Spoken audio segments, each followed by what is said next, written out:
Fala galera, beleza? Aqui quem fala é o Felipe Jack. Hoje vamos continuar as análises técnicas dos Cavaleiros de Ouro. No vídeo anterior, analisamos os Cavaleiros mais limitados, formando o trio mais fácil de derrotar entre os dourados. Se você ainda não assistiu, clique no card aqui em cima. No vídeo de hoje veremos com detalhes as habilidades de Camus, Shura e Miro, de forma técnica e sem favoritismo. Se você ainda acredita na Guerra de 1000 Dias, esta série de vídeos vai fazer você mudar de opinião. Não esqueça de deixar o like e inscreva-se no canal.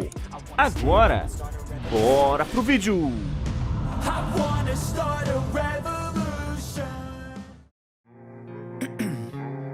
Como expliquei no vídeo anterior, ficou claro que para definir qual dos 12 dourados é o mais poderoso, precisamos analisar tecnicamente as habilidades individuais de cada personagem, pois em questão de Cosmo, todos são equivalentes. Sendo assim, derrotar um Cavaleiro de Ouro pode ser mais fácil ou mais difícil, dependendo das suas habilidades e capacidades individuais. Durante a Batalha das 12 Casas, o primeiro trio que entrou em combate foi de propósito o mais fácil de ser derrotado, pois Kurumada queria que os protagonistas fossem enfrentando desafios cada vez maiores e por isso esses primeiros combates foram mais tranquilos. Tanto é que Seiya e Shiryu saíram praticamente ilesos dos combates. Suas armaduras aguentaram muito bem o tranco e saíram praticamente intactas, e Shiryu ainda saiu melhor do que estava antes da luta, pois recuperou a sua visão. Mas a partir de agora, a conversa muda de figura. Quem teve o azar de enfrentar o próximo trio que vamos analisar, não saiu da luta todo serelepe não. Shura, Camus e Miro estão em um nível acima de poder, e enfrentar qualquer um deles é certeza de que você vai ver a morte de perto. Contra esse trio aqui, as proteções das armaduras de bronze foram completamente inúteis, pois os seus ataques causam um dano muito maior do que os ataques que usam simplesmente socos e somente causam danos de impacto. Dito isso, o próximo cavaleiro que vamos analisar tecnicamente é Camus de Aquário. Assim como os outros dourados, Camus possui domínio perfeito sobre o sétimo sentido. A sua especialidade é usar técnicas congelantes. Entre os 12 dourados, ele é o único que possui essa habilidade extremamente rara e especial. Camus é um oponente muito difícil porque ele é capaz de lutar a longa distância usando rajadas poderosas como a execução Aurora e também pode lutar a curta distância usando o combate corpo a corpo com o seu pó de diamante. E além disso, uma habilidade muito especial dos guerreiros que usam um ar frio é o toque congelante, que pode congelar seus oponentes simplesmente por tocar em seu corpo. Pois é, combate corpo a corpo e chegar muito perto de guerreiros que usam um ar frio não é uma boa ideia, porque se ele te segurar, meu amigo, você vai acabar virando um picolé.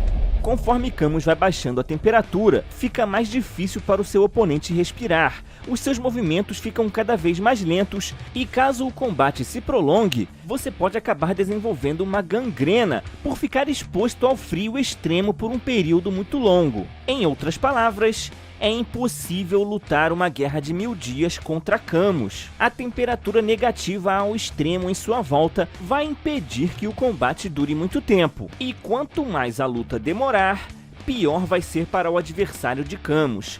Outro fator ainda mais agravante é que as lesões causadas pelos Cavaleiros do Frio não são tão fáceis de se recuperar. Ikki, por exemplo, teve o seu braço inutilizado pelo toque congelante de Yoga e teve que ir até a ilha Kenon para se curar. Até mesmo Yoga, que é muito acostumado com as técnicas congelantes e treinou a vida inteira no clima mais frio da Terra, ficou em coma por mais de um mês para se recuperar dos danos que recebeu na luta contra Camus. Se o Seiya por acaso tivesse enfrentado Camus ao invés de Aldebaran no seu primeiro combate nas 12 casas, com certeza ele não teria continuado de pé para enfrentar mais ninguém depois dessa luta.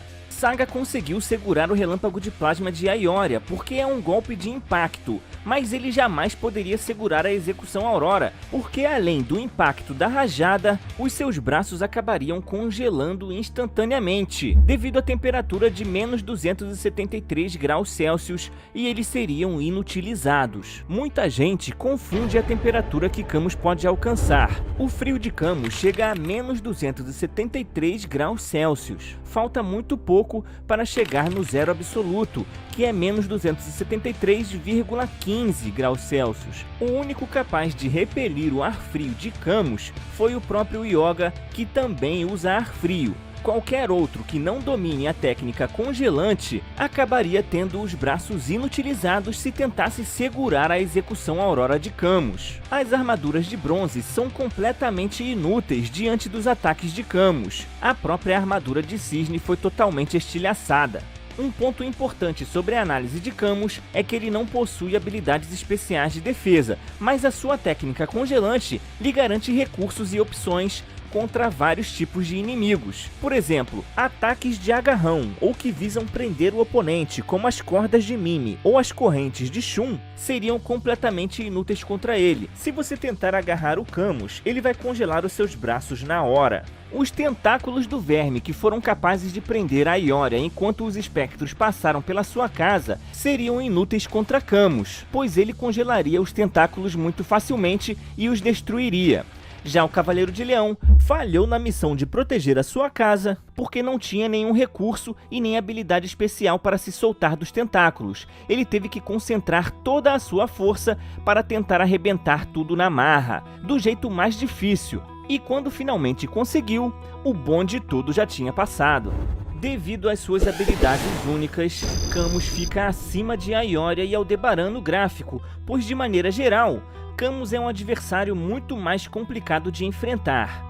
E por falar em adversário complicado, o próximo cavaleiro que vamos analisar é Shura de Capricórnio. À primeira vista, Shura parece ser um dos cavaleiros mais limitados, pois ele só ataca fisicamente e usa uma única técnica ofensiva, a Excalibur. Nesse caso, o que o faz ser melhor do que Aldebaran ou Aioria? Bom, imagine que o mestre ancião emprestou a sua espada de Libra para a Aioria. Agora temos um cavaleiro de ouro, que se move na velocidade da luz com o poder de cortar praticamente qualquer coisa. Muito bem, esse é o Shura, só que o Shura não precisa da espada de Libra. Os seus braços e pernas funcionam como uma espada super afiada que, até onde sabemos, pode cortar qualquer coisa. A proteção das armaduras de bronze restauradas por Mu não significa absolutamente nada para ele. O grande chifre, o Seiya ainda consegue colocar a mão para tentar segurar, mas se ele fizer isso contra a Excalibur de Shura, ele vai virar um cavaleiro maneta. Depois de ver como a Excalibur funcionava, Shiryu conseguiu detê-la usando uma técnica especial que prende a lâmina entre as mãos. Mas essa técnica não dá para usar toda hora, tem que ser em um time muito específico. E mesmo que você consiga inutilizar um dos braços de Shura, ele ainda tem o outro braço e as duas pernas, que também funcionam como a Excalibur. Contra a Shura você não pode ficar na trocação, pois cada golpe que ele te acertar vai ser um corte feio. Se Aldebaran cruzar os braços como ele sempre faz, vai acabar sendo cortado, e quando pensar em reagir, pode ser que seja tarde demais, porque dependendo do corte, a perda de sangue vai fazer você ficar mais lento e mais fraco conforme o tempo passa. Shura é muito bom no combate corpo a corpo e também pode atacar à distância, projetando seus ataques, e mesmo quando é atingido, Shura consegue aproveitar o impacto e usar a força do seu oponente contra ele mesmo, usando a sua técnica Pedra Saltitante. Shiryu entendeu rapidamente que não teria como ganhar do Shura no mano a mano, então teve que apelar para uma técnica suicida. Shura é outro dos Cavaleiros de Ouro que não poderia ser um dos primeiros a lutar nas 12 casas, pois quem o enfrentasse, de um jeito ou de outro, não conseguiria lutar com mais ninguém depois. e isso atrapalharia os planos do Kurumada de fazer os protagonistas evoluírem durante as lutas.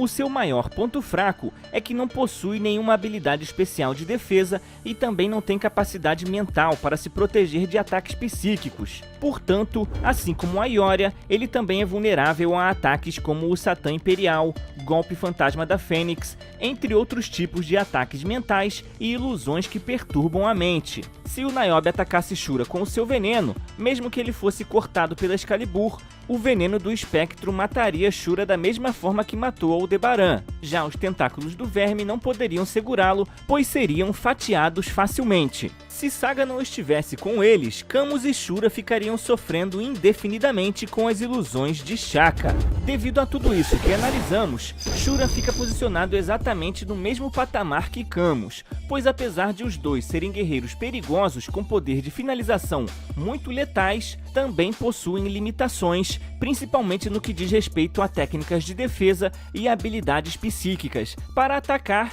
ou se defender, sendo esses os seus pontos fracos. E o último dourado que vamos analisar neste vídeo é Miro de Escorpião. Miro é muito ágil, consegue se esquivar e bloqueia golpes poderosos. Possui também reflexos extraordinários e mesmo quando não consegue bloquear 100%, ele se move no último segundo para minimizar os danos que receberia caso fosse atingido diretamente. Ele mostrou isso na luta contra Seiya e também na sua disputa contra Saga. Miro realmente usa sua velocidade nos combates e não fica plantado no chão como a Ioria. Na minha opinião, o Escorpiano é o cavaleiro mais letal dos que analisamos até agora. Miro possui duas técnicas especiais: a restrição, que paralisa o movimento de seus oponentes, e a sua técnica ofensiva, chamada Agulha Escarlate.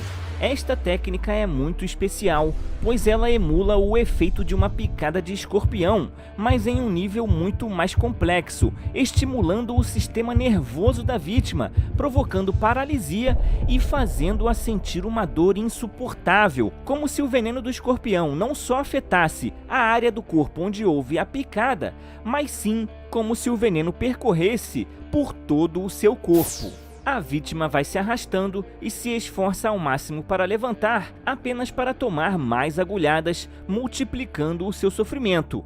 Com apenas 5 ou 6 picadas, a maioria perde a sanidade devido à sensação de dor indescritível. Hyoga e Kanon foram capazes de suportar 14 agulhadas e podemos ver o que acontece. O corpo começa a jorrar sangue pelas feridas e, como sabemos, hemorragia é um problema quando se está lutando uma batalha de vida ou morte. Miro, ao que parece, tem um lado sádico. Ele gosta de assistir enquanto os 5 sentidos da vítima vão ficando cada vez mais fracos, enquanto ele decide se vai disparar Antares ou não. A sua disputa contra Hyoga foi muito desigual. Enquanto Hyoga se esforçava ao máximo para se manter de pé, Miro nem suava. Cara, quando Kurumada criou esse personagem, eu acho que ele não tinha noção de como ele é apelão.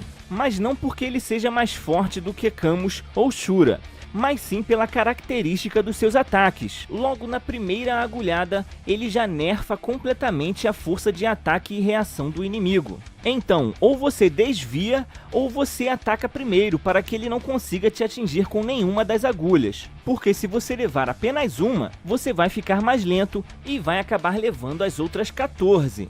Hyoga tentou o seu melhor, mas simplesmente não conseguiu causar dano nenhum em Miro, que estava protegido pela sua armadura de ouro. Saga foi o que teve mais sucesso atacando Miro de surpresa no momento em que ele se preparava para lançar a Antares. Agora precisamos frisar um detalhe muito importante. Miro só precisa acertar o seu inimigo 15 vezes e aí já pode ligar para a funerária. Se fizermos uma rápida comparação com a Ioria, vemos que o Cavaleiro de Leão acertou centenas e centenas de golpes no Seiya e mesmo assim, ele saiu todo serelepe para continuar subindo as 12 casas. Mas se Miro acertar apenas 15 golpes no Seiya, ele não levanta nunca mais. Simples assim. A proteção da armadura de Pégaso ou de qualquer outra armadura de bronze vai funcionar contra os golpes de Aioria e Aldebaran, mas não serve de nada contra Miro, e na velocidade da luz, acertar 15 hits é muito fácil. Devido a um roteiro de Kurumada, nós nunca pudemos ver Miro aplicando de uma vez só as 15 agulhas escarlates, porque ele insiste em ficar dando palestra entre uma agulhada e outra. Mas aqui nós podemos ver os capangas mortos, e eu duvido que ele vai ficar parando para fazer palestra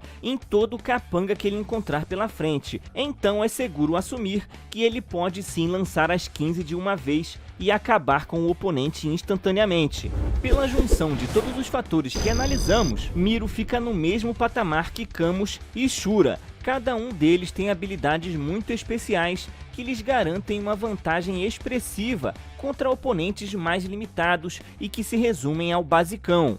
Para enfrentar qualquer um desses três, seria necessário encerrar a luta em apenas um golpe, o que é quase impossível quando se trata de um Cavaleiro de Ouro protegido por sua armadura. E quanto mais a luta se estender, pior vai ser para os seus adversários, devido ao congelamento dos membros, que vão te fazer ficar mais lento, os cortes pela Excalibur, que vão te decepar ou até mesmo fazer você perder muito sangue, a ponto de ficar fraco e perder os sentidos, ou as ferroadas do Escorpião, que já enfraquecem o inimigo desde a primeira picada, por causa da dor lancinante, debilitando-o e dificultando para que ele possa alcançar o seu potencial máximo. Em apenas 15 hits, e você já era. Se eu pudesse escolher, preferiria muito mais enfrentar o Aioria, que só vai me dar socos, mas pelo menos ele não vai me congelar, não vai me esfaquear e também não vai me encher de picada de agulha de escorpião. Contra golpes de impacto como pancadas e socos, a armadura vai me proteger. Agora, os ataques desses três aqui são capazes de atravessar a proteção até mesmo das armaduras de ouro. No próximo capítulo, vamos analisar detalhadamente as habilidades de Afrodite, Mu e Aioros. Se você gostou do vídeo, deixe o seu like e também deixe a sua opinião sobre o que eu falei e se faz sentido para você. Para ajudar a produção do canal, faça uma contribuição de qualquer valor sem compromisso através do Pix, como o Aurino Gomes. Muito obrigado, Aurino! Essa aqui é a minha chave, que vai estar na descrição também. O apoio de vocês é muito importante para que os vídeos continuem saindo regularmente. Eu vou ficando por aqui, até o próximo vídeo. Fui!